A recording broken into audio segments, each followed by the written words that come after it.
Welcome to the Chris Gunther Show. Thank you guys so much for watching. Be sure that you like and share this video. I would greatly appreciate it. Today, I'm honored to be sitting beside Mr. Darrin, your host. It's crazy because our story goes back years ago. Right. High school, For real though, yeah. I remember you was balling at Ursuline, and I always come to the Ursuline Mooney rivalry games. Yeah, hated them. Yeah. Hated them guys for real, but nevertheless, I remember seeing you ball out at Fitch though, man. Yeah. Like now to see you, to be able to make it to the NFL, that is not an easy, task. But man, take me back, like, bro, what made you even decide to play football?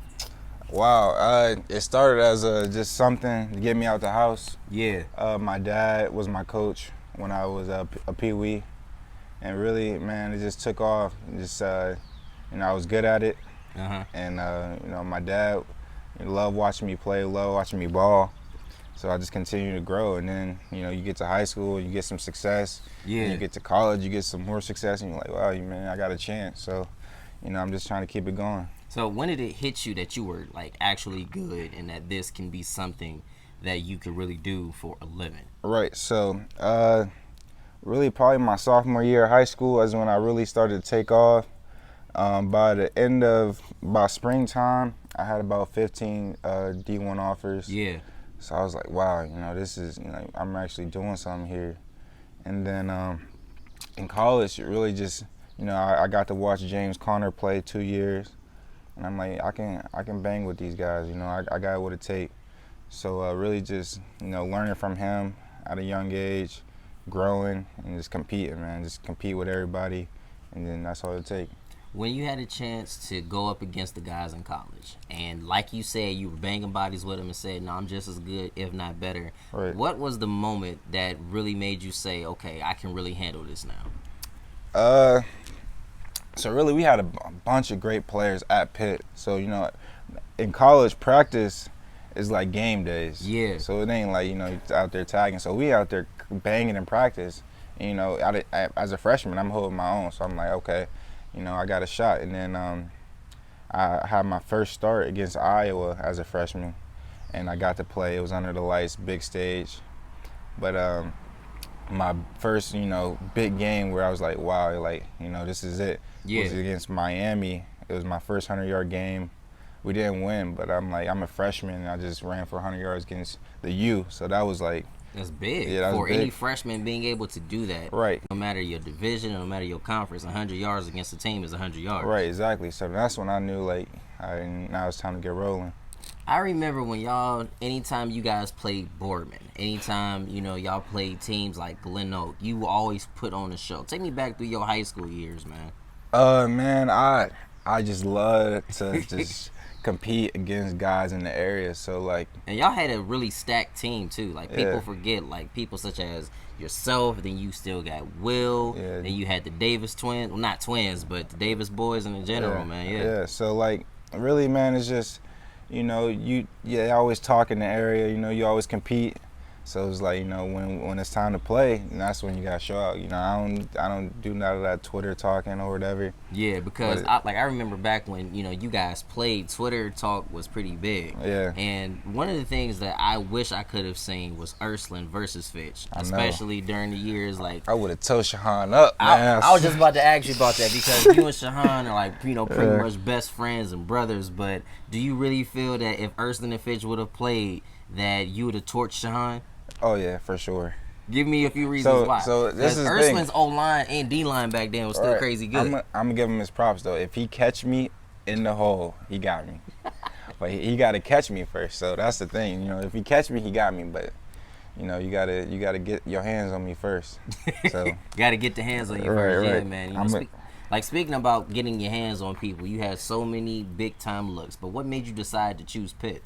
It all started, because my mom's big on education first. So, UPMC is like the big hospital down in Pittsburgh, and I want to do physical therapy. So, I knew Pitt would be like a stepstone to become a PT. So, my first real decision was hey, I could get in UPMC. I can actually get some connections and get a job right out of college. But then, as far as on the football side, Pat Narduzzi is an Ursuline grad. Yeah. He went to school with my dad and my uncle. He recruited me at Michigan State, and then he just got hired as the head coach at Pitt. And I was like, you know, I already got a good connection with him. He's been in my house. You know, he's came over, talked to my parents, and I'm like, you know, I like this dude a lot. And I'm glad I went there because he's a great coach. Yeah. And he's definitely like a player's coach. You know, he's tough, but at the end of the day, he wants what's best for us. What made you decide to even be around coaches like that? Because we all know in the recruiting process, they're going to tell you a bunch of stuff, such as you'll come in automatically and play. Right. You know, our school is one of the best schools academically. They'll tell you all these things to get you in the door. But what makes you decide to go with that coach at that time? Right. So they didn't tell me none of that. Like, they knew I didn't want to hear that. So they told me who was in front of me, and you know their stats, how many games they played, and that was it. Yeah. So it was like, you know, ain't nothing given. Like, they ain't gonna hand me a spot. Ain't nobody ever handed a spot in college ever. But really, it was just like, hey, you come in to compete. Yeah. And you got a shot. And that's how it is here, though, too. Nobody hands you anything. Right. Like, nobody just walks around handing you D1 scholarships exactly. and full, you know, rides. You know, like, bro, you, along with Lynn, along with people of that caliber, to be able to make it into a Division I college from this area is not an easy thing to do, man. Take me back through that entire, like, journey. Man, it's been a grind, man. I keep telling you, I go to these camps and, you know, I try to be as honest as possible with these kids because sometimes they think that, you know, it's just given to them. And, like, if they do the bare minimum, that's all it takes to get to the next level, but it's not.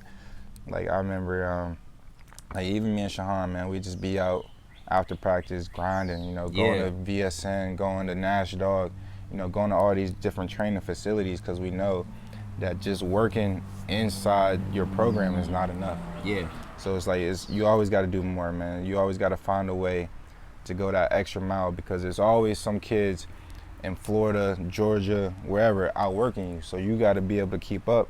You got to have that in mindset that, you know, I can't let these dudes across the country outwork me. So, really, man, I just tell them, like, y'all just got to grind it out. And, you know, if you grind it out and you still don't get the offer, like, it's fine, man. Go D2. There's tons of Division II athletes in the NFL. It's a bunch of them, yeah. There's a ton of Division II athletes with full scholarships, that's all you really want. You know, you just need a full scholarship. Go to college for free. Don't worry about debt. You know, just get your degree first. So that's what I tell them. But, you know, some listen, some don't. Yeah, I think that's always the most challenging part, too, is to know that no matter how much you tell them about work ethic, no matter how much you instill in them, this is what you have to do. Some will get it and some won't. Right. But you were actually one of the very few people that got it.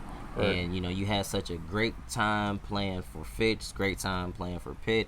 Man, take me back through draft night when you found out that you were getting drafted. Man, it was crazy and it was a long day because I actually went undrafted. And then, man, like, in the moment, you're like, dang, like, you know, my dream was to get drafted. Like, it's, you know, you kind of heartbroken a little bit.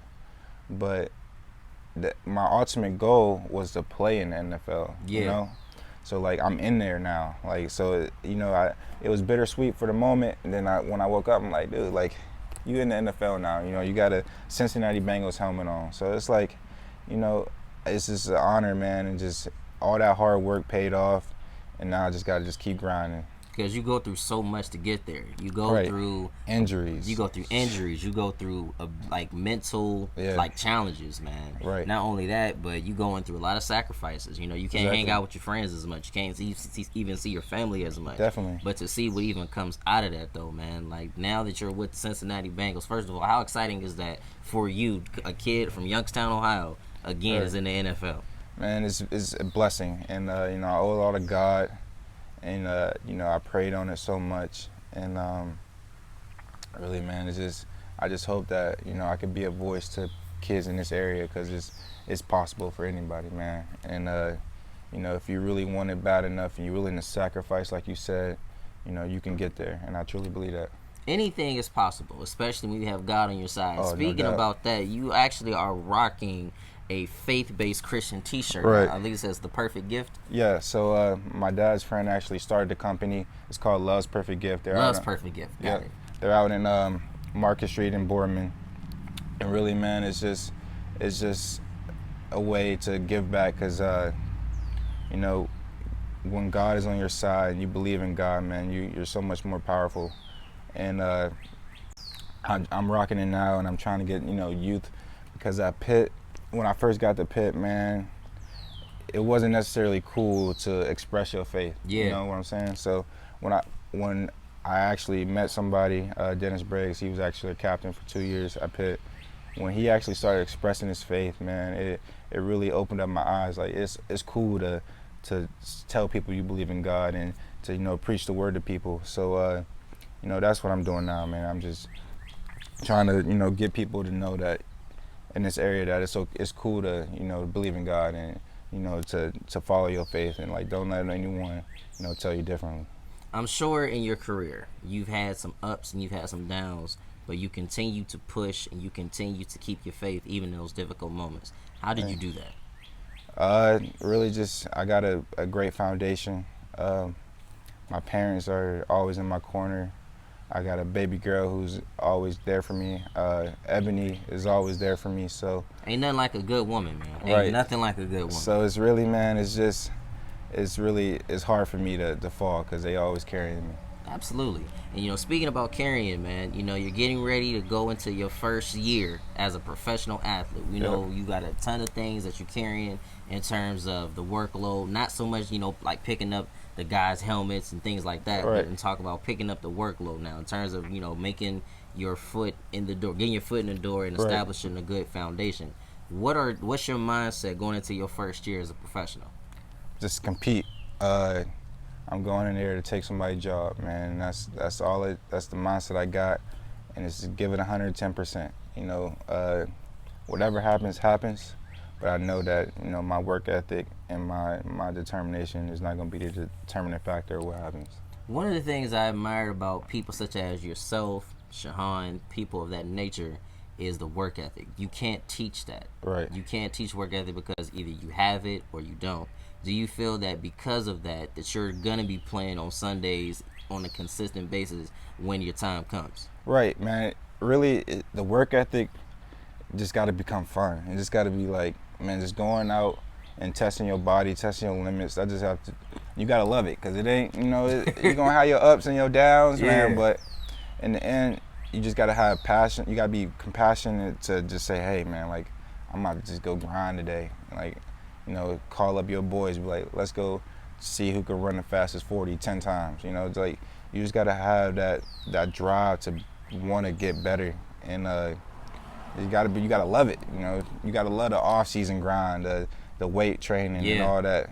So, you know, when you get that love for it is when it becomes fun. It's interesting you mentioned, you know, like videos of working out, because I always see videos such as you and Shahan still working out together now to this day.